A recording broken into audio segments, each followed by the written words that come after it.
las desigualdades de género. Bien.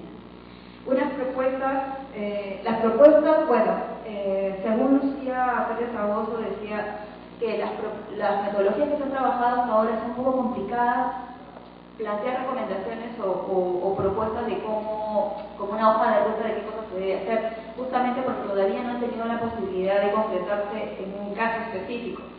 Sin embargo, en las experiencias surgen algunas recomendaciones, podríamos decirlo de alguna manera, que podrían tomarse en cuenta. La temporalidad, que era lo que les mencionaba al principio, que se recomienda que funcionarios y funcionarias públicas, junto con asesores en el tema de presupuesto y género, reflexionen y se trabajen cuál sería una ruta crítica con respecto a los tiempos de integración de la perspectiva de género en el presupuesto, que esto no se convierta en una tarea eterna, sino más bien que se puedan plantear etapas en las que finalmente se puedan medir resultados y logros, ¿no? más medibles.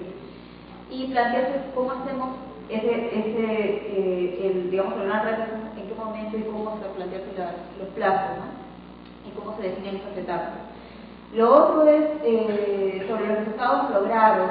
Se sugiere que estas propuestas tengan la posibilidad, ambas metodologías tengan la posibilidad de ser evaluadas una vez tengan algún tipo de experiencia piloto o aplicabilidad.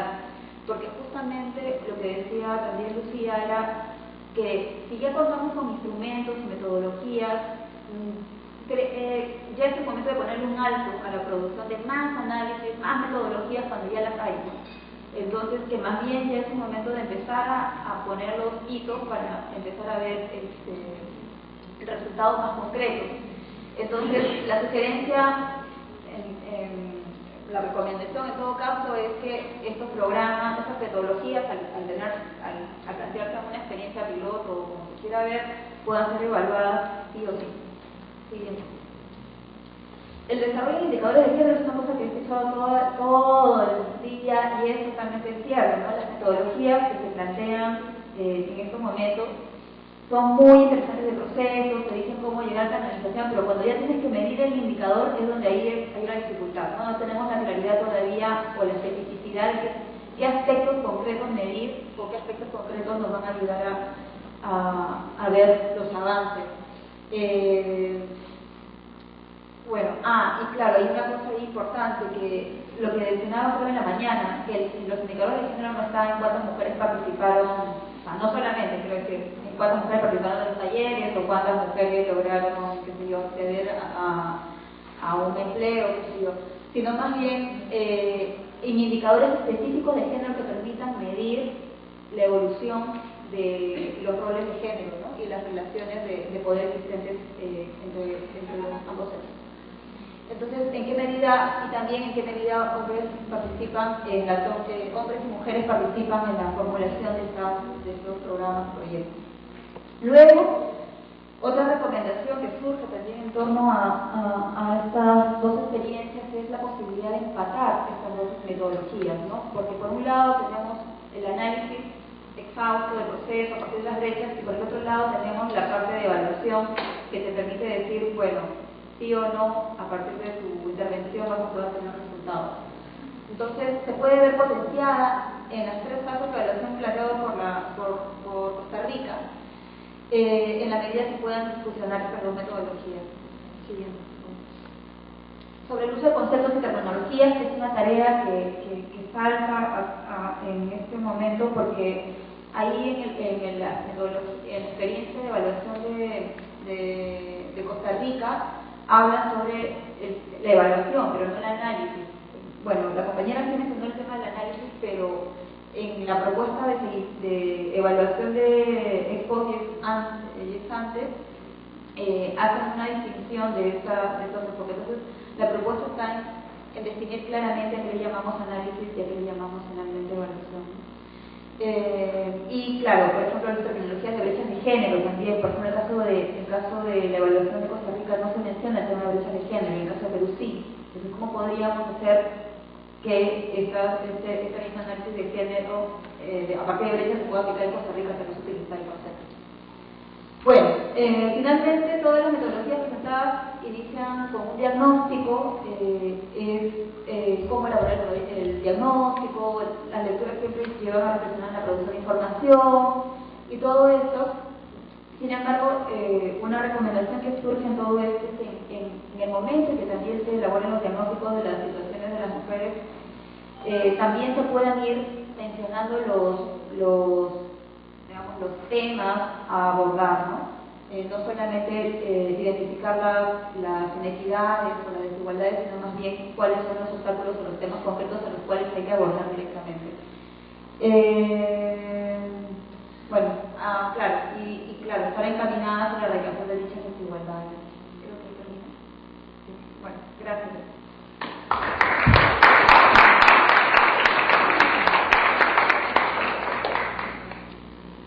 Si les parece, entonces entramos en la parte de comentarios y preguntas. Les pediría que no fueran más de 3, si es posible, y que sean breves.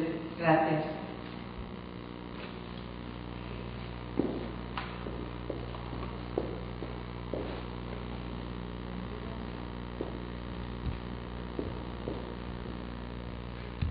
Bueno, a mí me estaba preguntando desde antes cómo podríamos en algunos países, sobre todo los que no tienen un marco legal que pueda apoyar precisamente iniciar procesos de presupuestación de género, qué mecanismos o herramientas podemos tener. Porque muchas veces el que venga de una cooperación, de una agencia de cooperación, parece de pronto como que es demasiado meterse en temas que competen realmente a un país. Y en ese sentido me parece que el instrumento desarrollado por Costa Rica podría ser un instrumento interesante como para hacer incidencia, ¿no? Porque más que una evaluación para mí realmente contribuye a un diagnóstico para poder realmente tener una herramienta de convencimiento de la necesidad del cambio. No dijiste, Saúl, de qué se tratan los 7 sesgos, pero estábamos aquí dialogando de repente los 7 sesgos tenían que ver precisamente con derechos, ¿no? Entonces queríamos que nos comentaras un poco de qué se tratan esos sesgos. Gracias.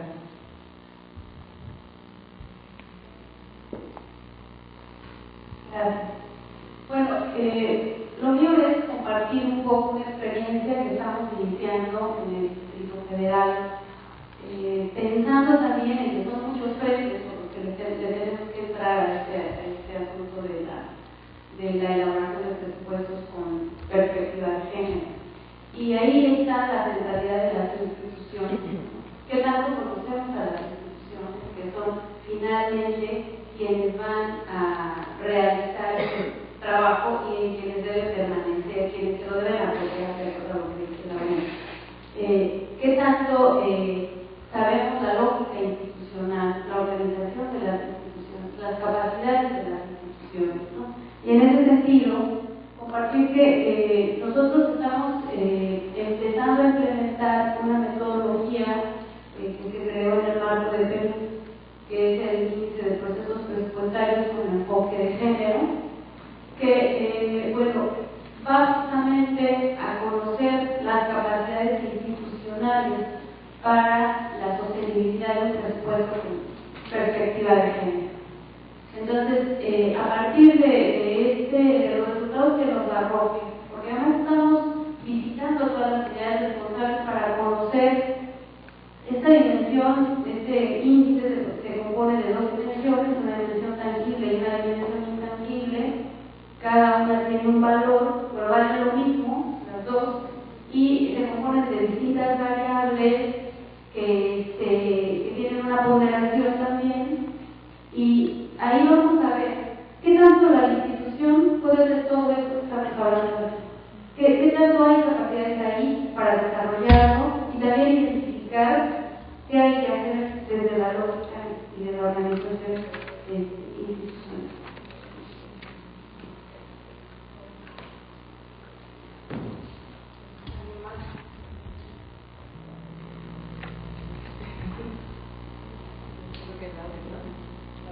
El programa aquí ¿Lo podemos grabar en el TV del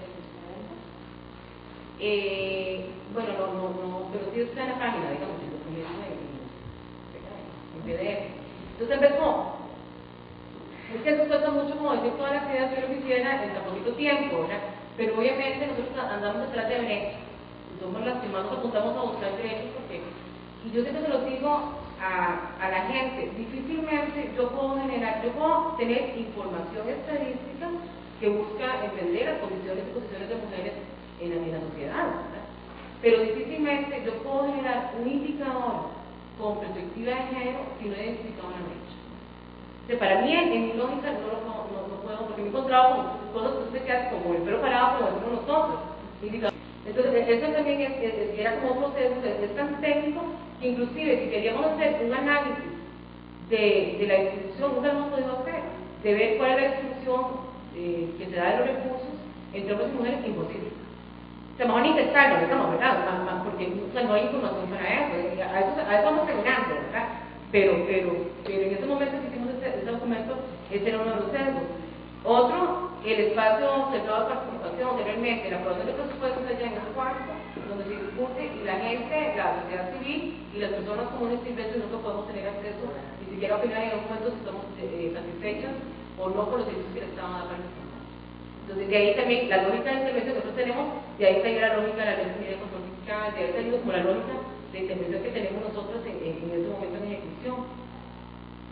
Y bueno, que también uno de los sesgos es que mucha gente, como les decía ahora, hacía indicadores de género, inventados no sé de dónde, pero no había una planificación desde la perspectiva de género.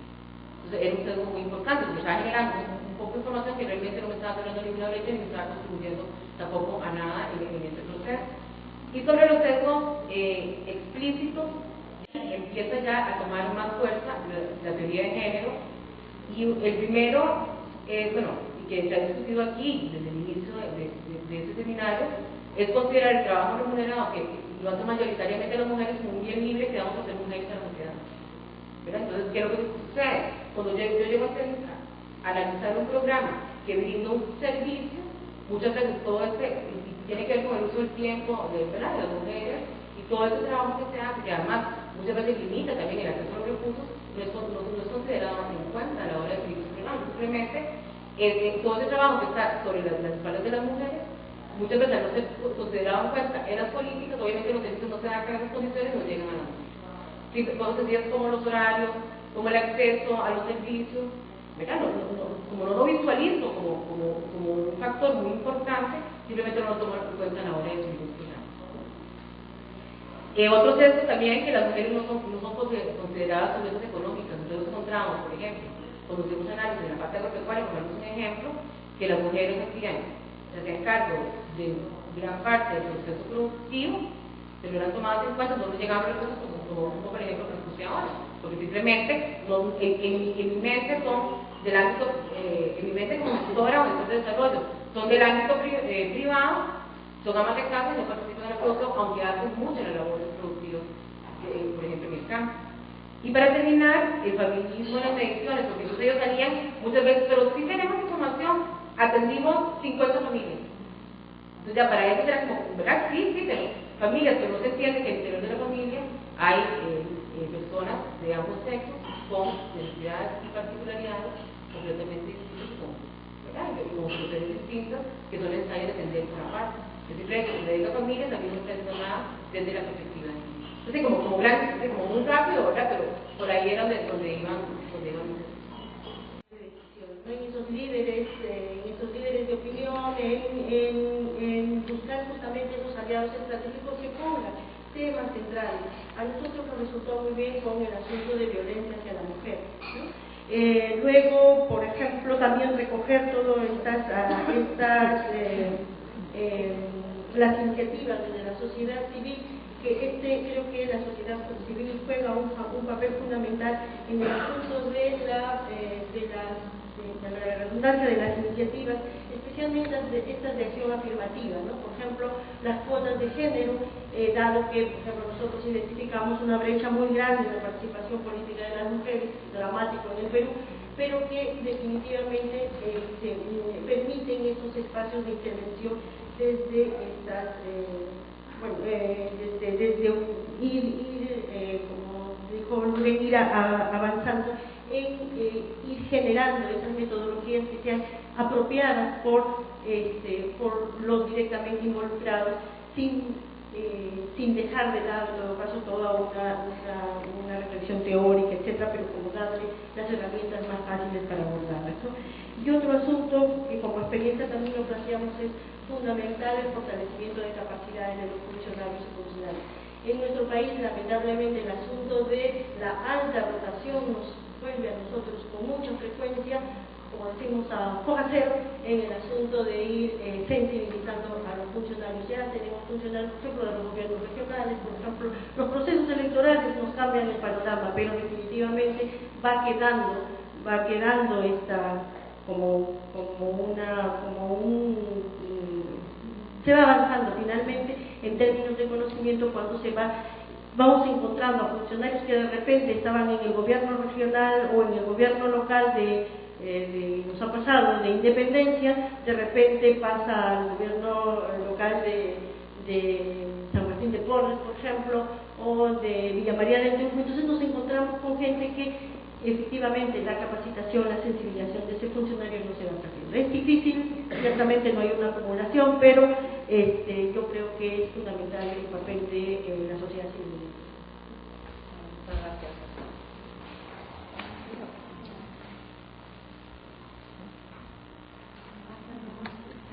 Bueno, muchas gracias. Ahora viene otra vez.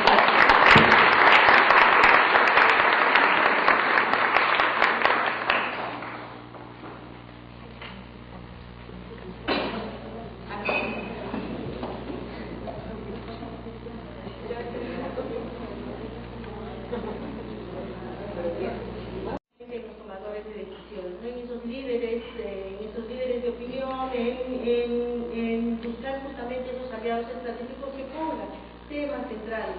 A nosotros nos resultó muy bien con el asunto de violencia hacia la mujer, ¿no? Luego, por ejemplo, también recoger todas las iniciativas desde la sociedad civil, que creo que la sociedad civil juega un papel fundamental en el asunto de la redundancia de las iniciativas, especialmente estas de acción afirmativa, ¿no? Por ejemplo, las cuotas de género, dado que, por ejemplo, nosotros identificamos una brecha muy grande en la participación política de las mujeres, dramático en el Perú, pero que definitivamente permiten estos espacios de intervención desde estas como dijo Luren, ir avanzando en ir generando esas metodologías que sean apropiadas por los directamente involucrados, sin dejar de lado en todo caso toda una reflexión teórica, etcétera, pero como darle las herramientas más fáciles para abordarlas, ¿no? Y otro asunto que como experiencia también lo planteamos es fundamental el fortalecimiento de capacidades de los funcionarios y funcionarias. En nuestro país, lamentablemente, el asunto de la alta rotación nos vuelve a nosotros con mucha frecuencia, como decimos, a fogacer en el asunto de ir sensibilizando a los funcionarios. Ya tenemos funcionarios, por ejemplo, de los gobiernos regionales, por ejemplo, los procesos electorales nos cambian el panorama, pero definitivamente va quedando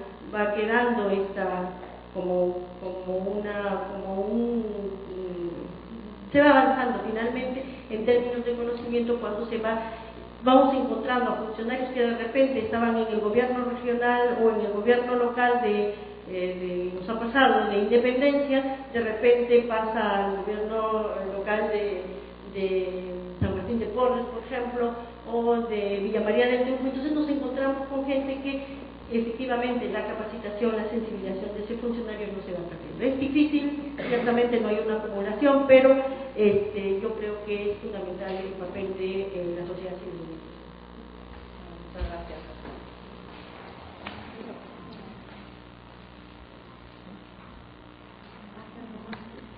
Bueno, muchas gracias. Ahora viene otra vez.